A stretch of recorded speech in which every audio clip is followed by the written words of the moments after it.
सुनो, सबसे पहले इनको दफा 151 में जेल भेज दिया गया था। ये जेल से लाए जा रहे हैं क्योंकि 151 में जमानत हो जाती है, तो जो दफाएं इसमें लगाई गई हैं उसके तहत इनको अभी मथुरा में कोर्ट में पेश करने के लिए लाया जा रहा है। जो एफआईआर कराई गई है वो किसी इतने संवेदनशील मामले में किसी बड़े पुलिस अफसर को समझबूझ के लिखवानी चाहिए। बेइंतहा फूहड़ ढंग से लिखी हुई एफआईआर है। दर्जनों बार एक एफआईआर में एक ही बात को रिपीट किया गया है कि एक वेबसाइट जो है वो विदेश से चंदा हासिल करती है और वो चंदा जो है गैर कानूनी तरीके से, वैध तरीके से नहीं हासिल करती। उस चंदे का उपयोग जातीय दंगा फैलाने के लिए किया जा रहा है। मोदी जो चंदा इकट्ठा करता है, कर रहा है वो चीन से बहुत सारा चंदा लिया है। पलायन हुआ मजदूरों का, वो सब भी हम बताएंगे। ये हमारे एनडीटीवी इंडिया, क्योंकि हर हिंदुस्तानी भाई से मैं चाहता हूं कि ये देखो। और एक ही बात को अगर आप एफआईआर में देखेंगे तो 2 पेज के एफआईआर में एक ही सेंटेंस को घुमा फिरा के 15, 20 बार, 25 बार रिपीट किया जा रहा है। बहुत फूहड़ ढंग से बनाई हुई एफआईआर है। ये कोर्ट में साबित होगा कि जो वो ये कह रहे हैं कि मैं भारत की बेटी नहीं हूं, ये क्या कहना देशद्रोह है। किस सेंस में वो व्यंग के अंदाज में किस तरह उसको कहा गया है। ये सारा योगी ढोंगी मौत भी उसके बाद ये तो बहुत सारे मीडिया के चैनल वहां पे गए जो दंगा फैलाने में सबसे माहिर है। ये ढोंगी, ये सुअर योगी ने, ये ढोंगी। उन मीडिया के लोगों का क्या इंटरेस्ट था दंगा कराने में? वो क्यों उत्तर प्रदेश में जातीय या धार्मिक दंगा कराना चाहते थे? और ये चूड़ी पहन के बैठा था, और सोल्यूशन के चूड़ी पहन के मीडिया जाती है दंगा कराने के लिए। ये जो है ना साला बीजेपी, उसमें एक शख्स जो है वो केरल नहीं, देशद्रोही, देश को बर्बाद करने वाला पार्टी। उनका कहना है कि ये गलत तरीके से पकड़ा गया। तो अब पुलिस ने एफआईआर में ये सब आरोप लगाए हैं, लेकिन उसके अभी एविडेंस तो जाहिर सी बात है शायद वो सार्वजनिक करेंगे भी नहीं, वो कोर्ट में पेश करेंगे जी। जब कोर्ट में पेश करेंगे तब ये पता चलेगा कि पुलिस के पास इन लोगों के खिलाफ कितने पुख्ता सबूत हैं। ये वेबसाइट कौन सी है, विदेशों से कहां से पैसा आता था, इतनी जल्दी उस चंदा कैसे जमा किया, किसने जमा किया, इतनी जल्दी कहां से चंदा आया और कहां हाथरस में दंगा कराने के लिए किसको वो पैसा इस्तेमाल किया गया, ये सारी चीजें अदालत में साबित करनी होंगी।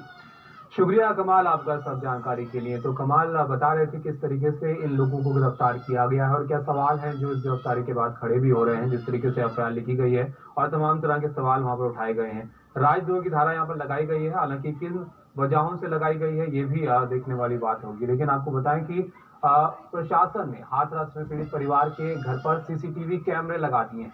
ये कदम परिवार की सुरक्षा को ध्यान में रखकर उठाया गया है ताकि वहां आने जाने वालों पर नजर रखी जा सके। कल ही सुप्रीम कोर्ट ने यूपी सरकार से पूछा था कि पीड़ित परिवार और गवाहों की सुरक्षा के लिए क्या कदम उठाए गए। ये जो कैमरे होते हैं वो अक्सर सरकार तब लगाती है जब घटना हो चुकी होती है। और ये बात और है कि सरकार दरअसल डरी हुई सरकार है। जो परिवार है वो तो डरा ही हुआ है, लेकिन सरकार भी डरी हुई होती है, पुलिस भी। इसी वजह से उनको जानकारियां रखनी है कि कितने कैमरे यहाँ पे लगाए जाएं और इनमें कौन कौन लोग मिलने के लिए आ रहे हैं वगैरह वगैरह। और बात करते हैं राजस्थान की। वहाँ good morning India, I love India. Hindu भाई को सलाम, मुसलमान भाई को राम राम, सिख को गुड मॉर्निंग, ईसाई को सत श्री अकाल। मैं वही फिरोज।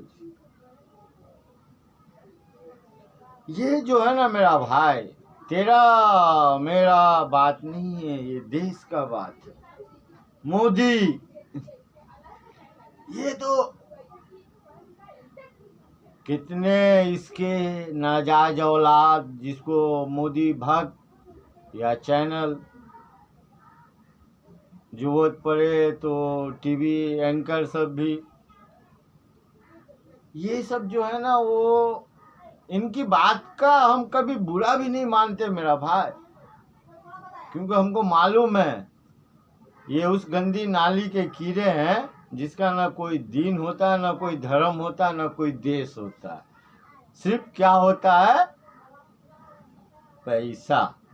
जैसे हमारे मोदी के लिए न देश बड़ा, न माँ बड़ी, न बीवी बड़ी, फिर भी मोदी कहता है अपने भाषण में, मोदी कभी कभी तो मेरा दिल करता है कि मैं कहता रहूं भारत माता की जय। तो भारत माता कौन, ये भी बताओ भगत। वो मनुष्य मोदी से पूछो कि भारत माता की जय तो कहते हो, भारत माता कौन? तेरी माँ तो हो नहीं सकती, क्योंकि तूने तो अभी तक अपनी माँ को अपने दिल से नहीं लगाया। जब जरूरत पड़ी तो फोटो खिंचाया, जब जरूरत पड़ी तो, नहीं तो माँ कौन मोदी कौन? तू तो गटर से गैस भी पैदा कर देता है, मोदी है तो मुमकिन है। तो तू वक्त का है कि जिस टाइम में किसको यूज करना है, माँ को करना है या बीवी को करना है कि भारत माँ को करना है। मगर जो जुल्म तो आज किसान पे किया या यूपी में हमारी बहन बेटी पे किया, तू ही कहा था भाइयों बहनों हमारी बच्ची पढ़ने जाती है तो सुरक्षित नहीं है, तो हम वोट देके तेरे जैसे मनहूस की बात, क्योंकि जगह जगह पे संसद में झूठ बोला, विदेश में झूठ बोला, घर में झूठ बोला, माँ के लिए झूठ बोला, बीबी के लिए झूठ बोला, और फिर प्रगति मैदान से भी राम किला, राम जो राम मंदिर बन रहा, वहां से भी तू झूठी बोला। एनआरसी तू लाया तो कहा भाइयों बहनों हमारे सरकार में तो चर्चा ही नहीं हुआ था कभी। तो कौन था? तरीपार, आज का जो गृह मंत्री, कल का तरीपार संसद के अंदर में बोला था टेक्नोलॉजी समझिए, टेक्नोलॉजी। अब क्या टेक्नोलॉजी समझा रहा था हिंदुस्तान को, क्योंकि एक ये नमूना पैदा हो गया तो टेक्नोलॉजी समझाया इसने, और हम भी समझे क्या टेक्नोलॉजी। टेक्नोलॉजी क्या? पूछ उसको। वो तो ये भी बोला था कि संविधान को बदलने से हमको कौन रोक रहा है, हम कब तक अंग्रेज को कोसेंगे। आप सोच ले कि वो कितना सारा पढ़ा लिखा है कि संविधान अंग्रेज लिखा था कि बाबा साहब अम्बेडकर लिखा था। मगर फिर भी हमारा सुप्रीम कोर्ट, हाई कोर्ट, देश के विपक्ष, अच्छे अच्छे नेता सब चुप हैं, क्योंकि संविधान बदल जाए उस पे केस नहीं हुआ। डॉक्टर कपिल एनआरसी लाया, किसके लिए लाया? बोले हम घुसपैठी। उससे पूछो कि उससे बड़ा घुसपैठ कौन है कि साला हिंदुस्तान को पूरे वर्ल्ड में झुकाया, माफ़ी मांगा और फिर हिंदुस्तान में रहा। अंग्रेज से हम लड़े मरे, माफी वही मांगा, वही रहा। लड़े मरे हम, वो देश भक्त, हम घुसपैठी गरीब। कागज पत्र आदिवासी के पास नहीं होता, गरीब के पास नहीं होता। रोज 200-500 कमाने वाले आदमी के पास कहाँ से उतना झंझट होगा। तो ये साला हमको बेवकूफ अब आज कह रहा है कि हम देश के अच्छे के लिए रेलवे को बेच रहे। अब इससे क्या अच्छा होगा देश का। 70 साल में ट्रेन में हम शान से चलते थे, हमारी गाड़ी हर हिंदुस्तान भाइयों की। आज हमको धक्के मार के भगा देगा। टिकट है बे, तो कब तक ऐसी भक्ति करेंगे। आज योगी कह रहा है, अबे तेरे से आतंकवादी कौन है, तेरे से बड़ा आतंकवादी।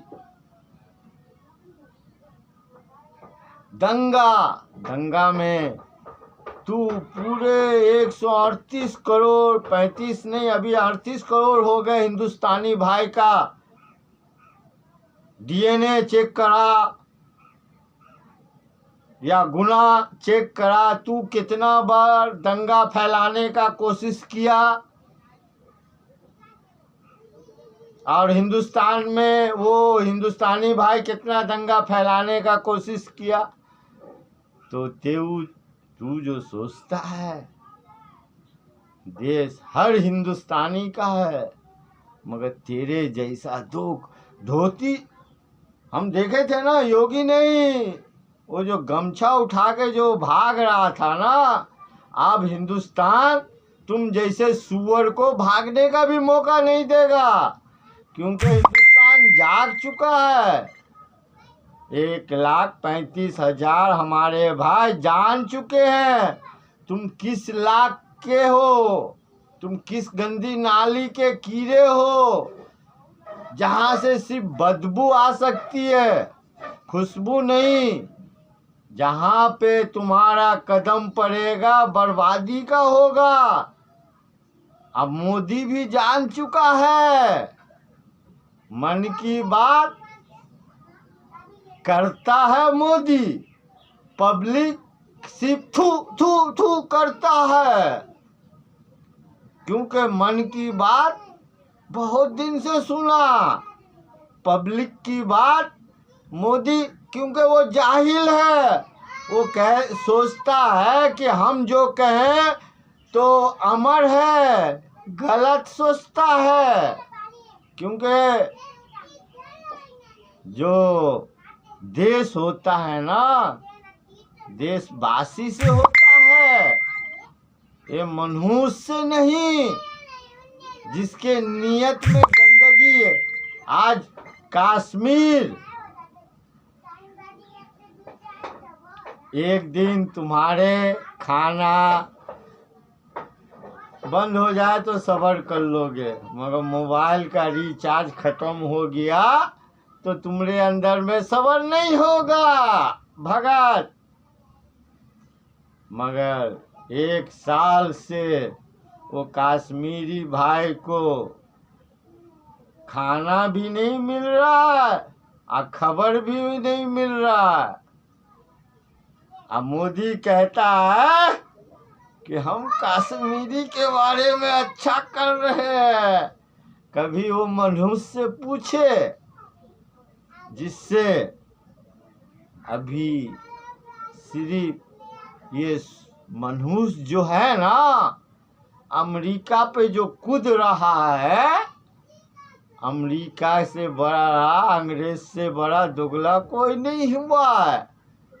क्योंकि हम लोग जानते हैं और तुम लोग के जैसे ही नाजायज अंग्रेज की औलाद गुलाम बनाए थे और फिर बनाने का कोशिश कर रहे हो।